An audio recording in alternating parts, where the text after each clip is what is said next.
Et maintenant, intermédiaire, rendement plus plus. Je ne savais pas trop comment vous le nommez celui-là. Et là, on va essayer de diversifier vraiment au minimum. C'est-à-dire que vous allez choisir des entreprises ou des crypto-monnaies dont vous êtes sûr, c'est-à-dire que bien évidemment, on peut d'ores et déjà dire qu'il y aura du Bitcoin, il y aura de l'Ethereum. Et personnellement, moi je pense que Ripple peut faire partie de cette diversification aussi.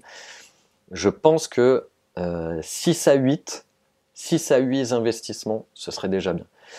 Là, vous pouvez avoir des versements hétérogènes, c'est-à-dire pas le même pourcentage, massif, c'est-à-dire allez-y.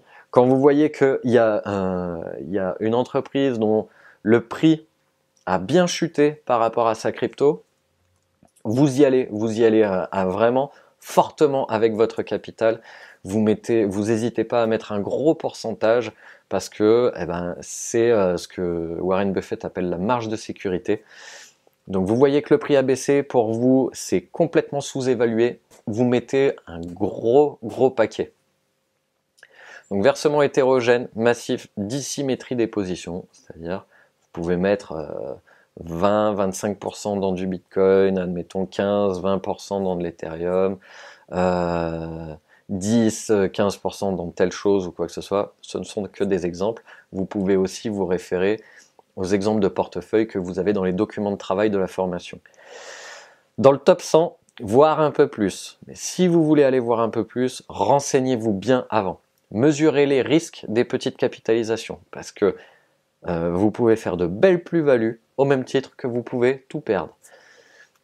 1 ou 2 positions en ICO maximum. Ne commencez pas à faire comme j'ai vu certaines personnes, aller taper dans toutes les ICO. C'est pas du tout une bonne chose.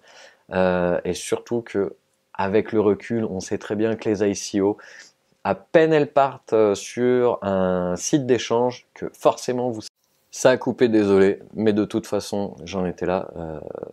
Référez-vous aux vidéos de formation traitant du sujet avant de vous lancer. Et comme toujours, n'oubliez pas, stop loss et récupération des profits le plus rapidement possible. Sans ça, bien évidemment, vous pouvez être sûr que vous allez faire n'importe quoi. Enfin, non, vous n'allez pas forcément faire n'importe quoi, mais disons que si le marché chute brutalement, vous allez commencer à paniquer parce que vous aurez tout votre argent que vous aurez mis là-dedans et vous n'aurez pas envie de le perdre. On s'arrête là pour aujourd'hui.